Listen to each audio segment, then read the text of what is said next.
My name is Brian Carter, and I'm 36 years old. I'm a financial advisor in New York City, earning a comfortable six-figure salary after a decade of hard work. I thought I had it all: a successful career, a dream house in the suburbs, and a beautiful wife, Jessica. Jessica, 33, works as a freelance interior designer. At least, that's what she's always told me. She often showed me elaborate mood boards and photos of what she claimed were her projects. I never questioned it because I believed in her. We'd been married for 8 years, and although the spark in our relationship had dulled slightly over time, I thought it was just the natural ebb and flow of marriage. We didn't have kids, so I assumed her occasional disinterest stemmed from stress or some creative funk, as she liked to call it. But nothing prepared me for what I uncovered on a random Tuesday evening that would flip my life upside down. It all started with my credit card bill. Normally, I'm meticulous about finances, comes with the territory of being a financial advisor. But recently, Jessica had insisted on handling the household expenses.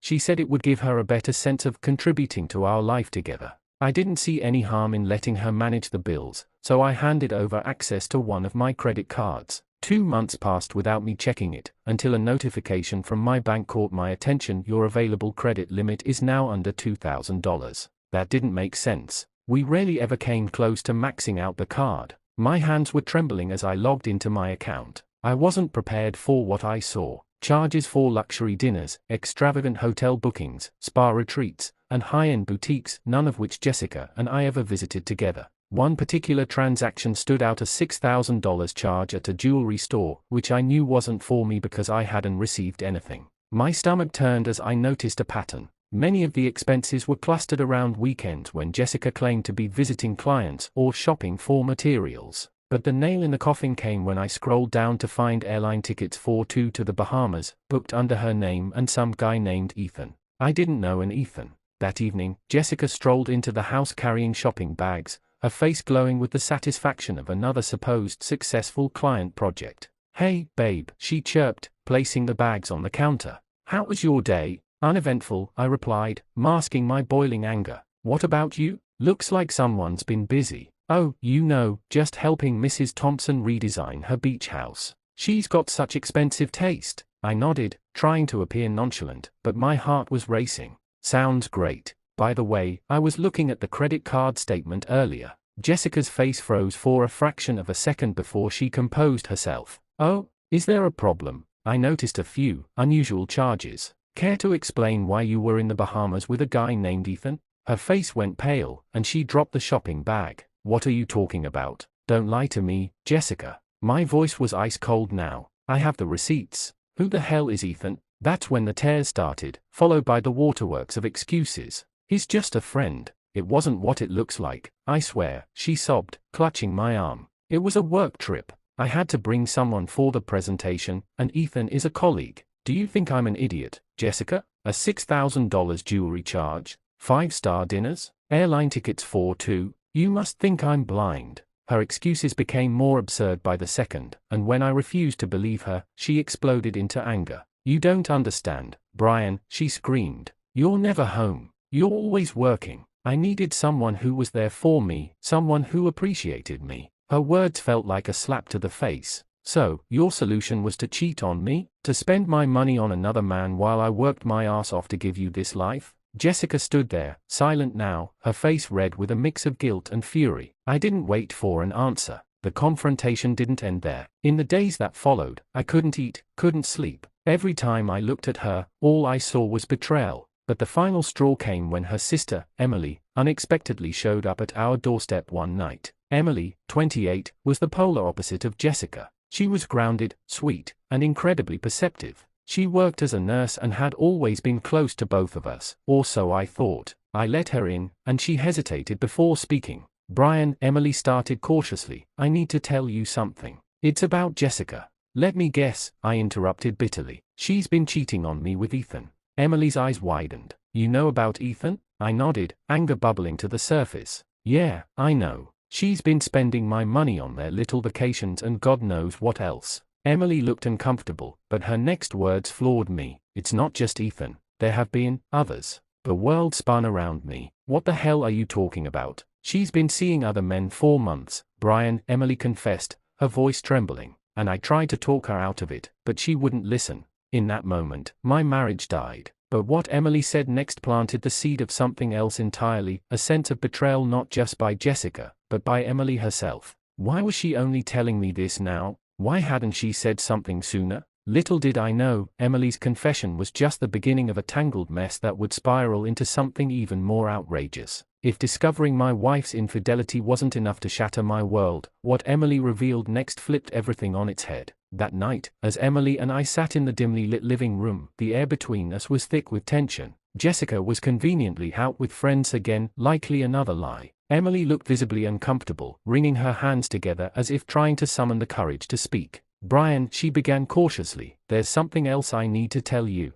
but I don't know how you're going to take it." I leaned back, crossing my arms, my patience wearing thin. "Emily, at this point, I've already learned my wife is spending my money on other men. Whatever you have to say can't possibly shock me more than that." She hesitated, her eyes darting toward the floor before locking onto mine. "I only found out about Ethan a few weeks ago, but Jessica's been seeing multiple guys." And she paused, swallowing hard. "She's been bragging about it to her friends." I stared at her, my chest tightening as if someone had punched me. "Bragging? What the hell do you mean by bragging?" Emily shifted uncomfortably, clearly regretting bringing it up. "She told me she loves the thrill of it. That you're too predictable, too boring. She said she's been using you, Brian. Using your money to live her little double life." My jaw clenched so hard it felt like my teeth might crack. "Using me? For what, exactly?" Emily took a deep breath. "She said she married you for stability, that she could always count on you to provide, while she," Emily hesitated, her face contorting with shame, "lived out her fantasies with other men." The words hit me like a freight train. Stability, fantasies. I wasn't her husband, I was her goddamn meal ticket. But that wasn't even the worst of it. Emily had more to say. "She's been talking about leaving you," Emily admitted softly, "once she's saved enough of your money to start fresh." My head snapped up. "What?" "She's been siphoning off money into a separate account," Emily continued. "She didn't think I knew, but I saw her transferring funds on her phone when she thought I wasn't looking. Brian, she's planning to leave you high and dry." My blood boiled. This wasn't just infidelity, this was premeditated betrayal. Jessica wasn't just cheating on me, she was actively plotting to destroy everything I built. But before I could even process Emily's words, she added something that stopped me cold. "Brian," she said hesitantly, her voice barely above a whisper, "there's one more thing. And I don't know if I should even tell you, but you need to know the whole truth." I glared at her, my patience officially gone.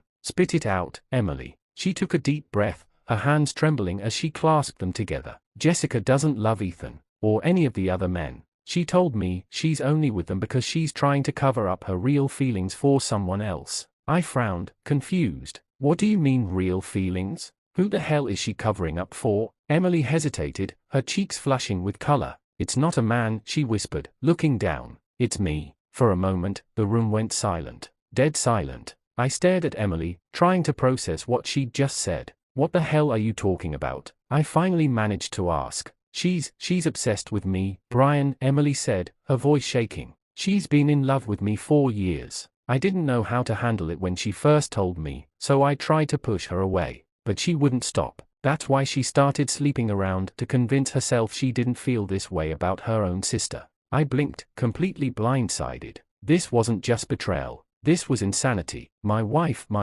had been using me to fund her escapades with other men while harboring some twisted, unrequited love for her younger sister. "You're telling me all of this because she's in love with you?" I asked, my voice barely above a whisper. Emily nodded, tears streaming down her face. "I didn't know how to tell you, Brian. I thought if I ignored it, she'd eventually move on. But she hasn't. And now, everything is spiraling out of control." I didn't know what to feel. Anger? Betrayal? Disgust? The emotion swirled in my chest like a hurricane, leaving me paralyzed. But one thing was crystal clear: I couldn't stay in this marriage. Jessica had not only betrayed me physically and financially but had been emotionally manipulating everyone around her, including her own sister. But before I could even think about what to do next, Emily dropped another bombshell. "She's coming home tonight," Emily said, wiping her tears. "And I think you need to confront her about all of this. I'll stay if you want. I can help."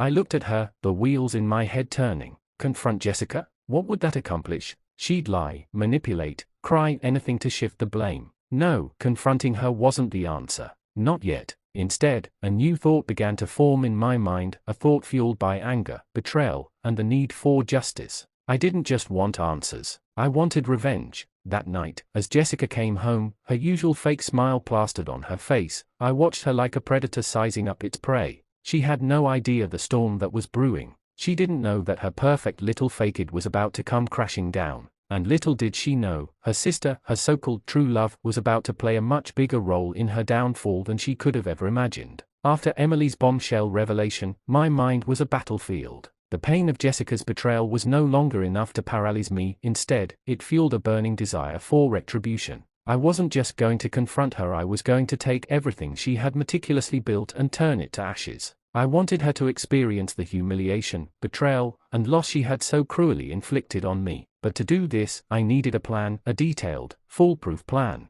The first step was gathering evidence. It wasn't enough to know what Jessica had done, I needed proof, indisputable, concrete proof that would expose her lies and manipulation. Thankfully, Emily was willing to help. Despite the awkwardness of her confession, she seemed determined to make things right. I still have access to her phone, Emily offered one evening as we sat in the kitchen, whispering like conspirators. She's too lazy to change her passcode. If you want, I can get screenshots of her texts, her bank transfers, whatever you need. I nodded, my mind already racing. Get everything. Bank statements, messages, photos, anything that shows where the money's gone and who she's been with. Emily nodded and got to work, spending the next few days combing through Jessica's phone whenever she left it unattended. What she found was worse than I could have imagined. The evidence. Jessica wasn't just spending a little money here and there. She had drained nearly $50,000 from our accounts over the past year. Lavish dinners, hotel stays, designer clothes, and even expensive gifts for the men she was seeing.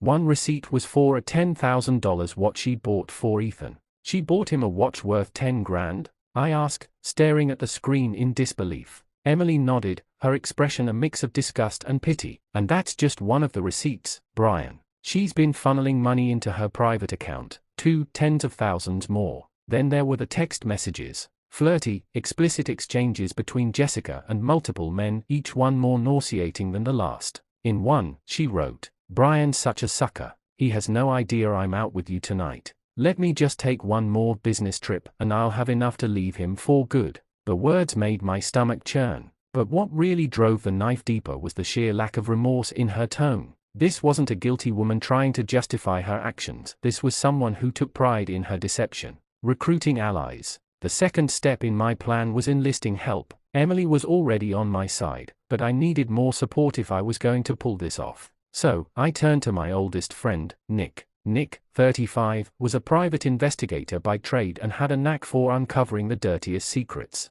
He was also fiercely loyal. He'd been my best man at the wedding, and when I told him everything, he was livid. "She spent your money on other men?" Nick spat, pacing my living room. "That's not just cheating, Brian, that's theft. Let me guess, you want her to pay?" I nodded. "I don't just want her to pay, Nick. I want her to regret ever crossing me." Nick grinned, a mischievous glint in his eyes. "I like the sound of that. Let me dig deeper into Ethan and the other guys. If they've got skeletons in their closets, I'll find them." While Nick worked on exposing the men Jessica had been involved with, I started focusing on the financial side. With Emily's help, I collected every piece of evidence I could find and compiled it into a neat, damning folder. Bank statements, receipts, messages, it was all there, ready to be unleashed. Setting the trap. The third step was creating the perfect scenario to confront Jessica. I didn't want a quiet, private conversation. No, I wanted an audience. I wanted everyone in her life to see the real Jessica, the liar, the thief, the manipulator.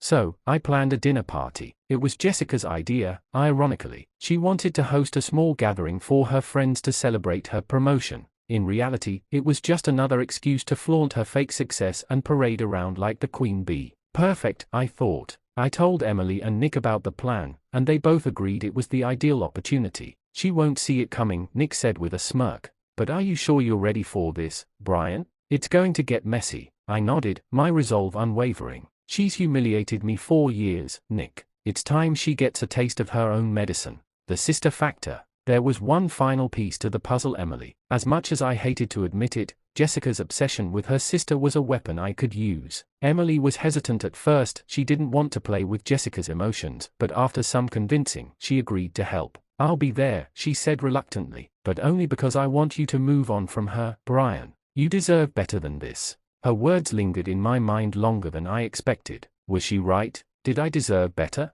Or was I so consumed by revenge that I couldn't see past my own anger? Preparing for the fallout. In the days leading up to the dinner party, I rehearsed every detail of the confrontation in my head. The moment she stepped into the trap, there would be no escape. I envisioned her shocked face, her stammering excuses, the way her carefully constructed lies would crumble around her. But deep down, I also knew this was about more than just revenge. It was about reclaiming my dignity, my self-respect. Jessica had taken so much from me, but she couldn't take that. As I stood in the kitchen the night before the party, staring at the folder of evidence on the counter, Emily walked in. "You okay?" she asked softly. I nodded, though my heart was pounding. "Tomorrow's the day. She's not going to know what hit her." Emily smiled faintly. "Good. She deserves it." I looked at her, a strange mix of gratitude and guilt swirling inside me. Emily had been my rock through all of this, and yet I couldn't shake the feeling that involving her was unfair. "Emily," I said hesitantly, "thank you for everything." She nodded, her eyes meeting mine. "Just promise me one thing, Brian. After tomorrow, let her go. Don't let her drag you down any further." I didn't respond, but her words stayed with me long after she left the room. Tomorrow, everything would change. The night of the dinner party arrived, and with it came a thick, almost electric tension in the air. The house was immaculately decorated. Jessica had gone all out with floral arrangements, gourmet catering, and even a live violinist in the corner of the living room. She was in her element, playing the perfect hostess, oblivious to the storm that was about to rain down on her. I stood by the door, greeting her friends and colleagues as they arrived. Many of them were people I had barely met before or cared to know, business executives, socialites, and a few couples she had charmed into her orbit. Ethan wasn't present, though. According to Nick, Jessica had recently ghosted him after he started asking for money, which only made my plan more satisfying. As the guests mingled, I scanned the room. Emily stood near the bar, looking uneasy but determined, her dress modest compared to the flashy attire of Jessica's friends. Nick, blending in seamlessly, sipped a glass of wine in the corner, ready to record every moment of what was about to unfold. The stage was set. Jessica's grand entrance. Jessica strutted into the living room, glowing with confidence in a shimmering silver dress that screamed extravagance. She raised her glass of champagne and tapped it lightly with a fork to get everyone's attention. "Everyone," she said, her voice dripping with pride, "thank you so much for coming tonight. As most of you know, I've recently been promoted to head of marketing at Sterling & Company, and I couldn't be more thrilled to celebrate with all of you." There was applause, though I caught a few people exchanging knowing glances. Sterling & Company was a respected firm, and Nick had already confirmed that Jessica had lied about her position. She was still an associate, barely scraping by. Jessica continued, basking in the spotlight. "Of course, I couldn't have done this without my incredible husband, Brian." She turned to me, flashing a dazzling smile. "He's been my rock, my support, and my inspiration through it all." The bile rose in my throat, but I forced a smile and raised my glass. "Here's to success," I said simply, my voice even.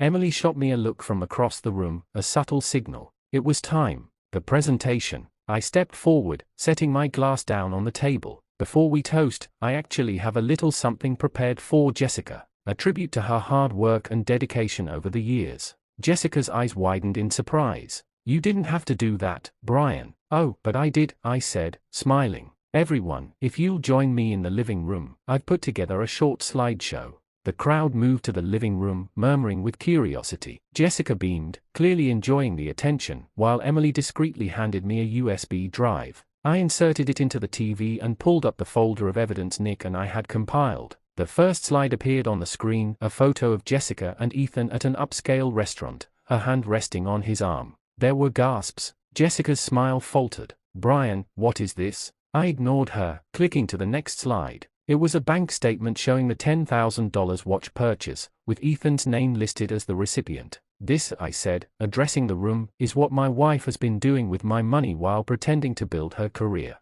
More slides followed, explicit text messages, receipts for hotel stays, and photos of Jessica with various men. The room fell into stunned silence, save for Jessica's sputtering protests. Brian, stop this, she shrieked, lunging toward me. You're making a fool of yourself. No, Jessica, I said coldly, stepping back. You've already done that for me. The drama unfolds. Her friends began whispering amongst themselves, and one woman, her co-worker, Karen, spoke up. Wait, Jessica, is this true? Were you using Brian's money for this? Jessica's face turned beet red. It's not what it looks like. Those pictures are out of context. Brian is just bitter because he can't handle my success. Success? I laughed bitterly. You mean the success you lied about? Because Sterling and Company has no record of promoting you, Jessica. You're still an associate. That did it. The crowd erupted into a mix of gasps, murmurs, and outright laughter. Jessica's carefully crafted image was crumbling before her eyes,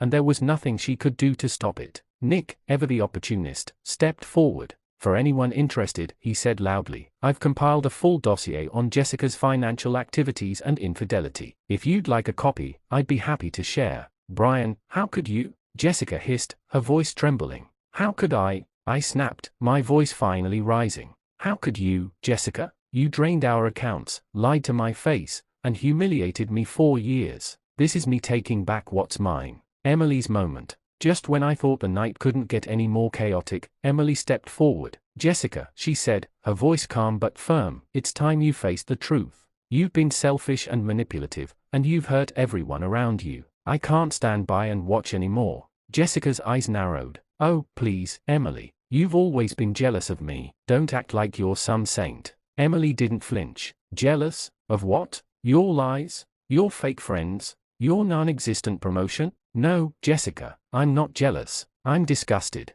The tension in the room was palpable. Jessica looked like she was on the verge of tears, but her pride wouldn't let her break down, not yet. The final blow. I turned to the guests, raising my voice above the chatter. Thank you all for coming tonight. I think it's safe to say the party's over. Jessica, pack your things. I want you out of my house by tomorrow morning. You can't do this, she screamed, her voice cracking. I can, and I am, I said firmly. This is my house, my money, and my life. You don't deserve any of it. With that, I walked out of the room, leaving Jessica to face the fallout. The next morning, the house was eerily quiet. No more champagne glasses clinking, no more fake laughter from Jessica's so-called friends, just the hollow silence of a life that had imploded overnight. I stood in the kitchen, sipping my coffee, feeling lighter than I had in years. Jessica was still upstairs, probably sulking or plotting some pathetic attempt at damage control. But it didn't matter. Last night, I had ripped off the mask she had been wearing for years, exposing her for the fraud she was. And now, it was time to deal with the fallout.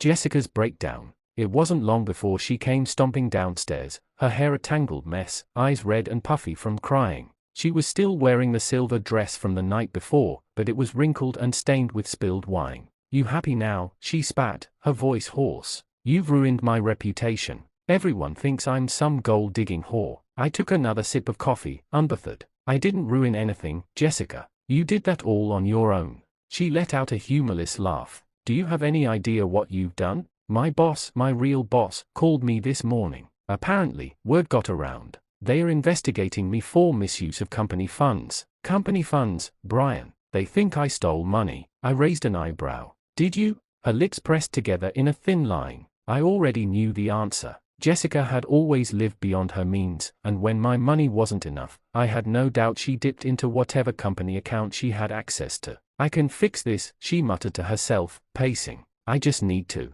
Jessica, I cut her off. There's no fixing this. You're done. And by the way, you're moving out today. She froze. What? I gave you until this morning. Your time's up. You can't be serious, she shrieked. Where am I supposed to go? I shrugged. That's not my problem. Maybe Ethan can take you in. Oh, wait, he only wanted you when you had money. Her face twisted in fury, but she knew I was right. Kicking her out, I walked past her, heading to the front door, where two large suitcases sat. Nick and I packed your stuff last night while you were crying in the bathroom. You're welcome.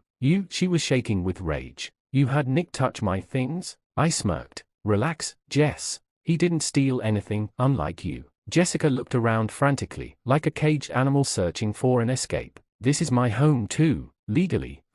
Legally? I cut her off. You signed a prenup, remember? My house. My money. Your problem. The prenup had been a last-minute decision before our wedding. Jessica had scoffed at the time, claiming she didn't care about money. Turns out, it was the only thing protecting me now. She let out a scream of frustration, grabbing a glass from the counter and hurling it at the wall. It shattered, sending shards flying everywhere. "You think you won," she hissed. "You think this is over?" "Oh, I know it's over," I said calmly, opening the front door. "Now get out." She stood there, breathing heavily, her chest rising and falling with every ragged breath. Then, slowly, she realized she had no choice. With one last venomous glare, she grabbed her suitcases and stormed out, slamming the door behind her. I exhaled. Finally, Emily stays. I turned around to find Emily standing at the bottom of the stairs, wearing one of my t-shirts, her arms crossed. "You okay?" she asked. I nodded. "I am now." She hesitated before stepping closer. "I know this probably isn't the time, but are you sure about this? About me staying?" I smirked. "Emily, you've been more loyal to me in the past few weeks than Jessica was in years. You don't have to go anywhere." She bit her lip, trying to hide her smile. "Good, because I wasn't planning on leaving." The tension between us was thick, and for the first time in a long time, it wasn't the kind that came from betrayal or anger. It was something else, something electric.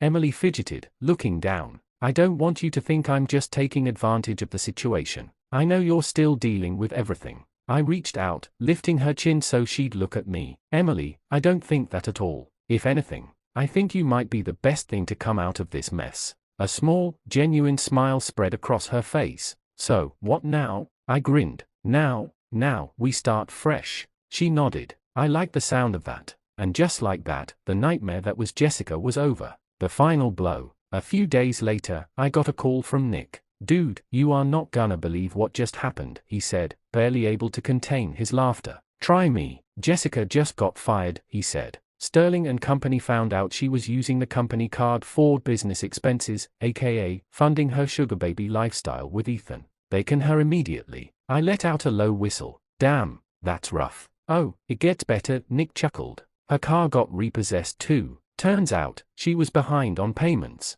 So now she's broke, unemployed, and probably living out of a cheap motel." I shook my head. "That's karma for you." Nick snorted. "So, what's next for you?" I glanced over at Emily, who was sitting on the couch, flipping through a magazine, her legs tucked under her. She caught me looking and smirked. I smiled. "Nick," I said, "I think I'm finally gonna enjoy my life." Epilogue: Jessica's fall. A month later, I got a text from an unknown number. "Jessica, I made a mistake. Please, can we talk? I miss you. I miss us." I stared at the message for a moment before typing a response. "Me, who is this?" I hit send, grinning. Jessica was nothing more than a bad memory now, and I was finally free.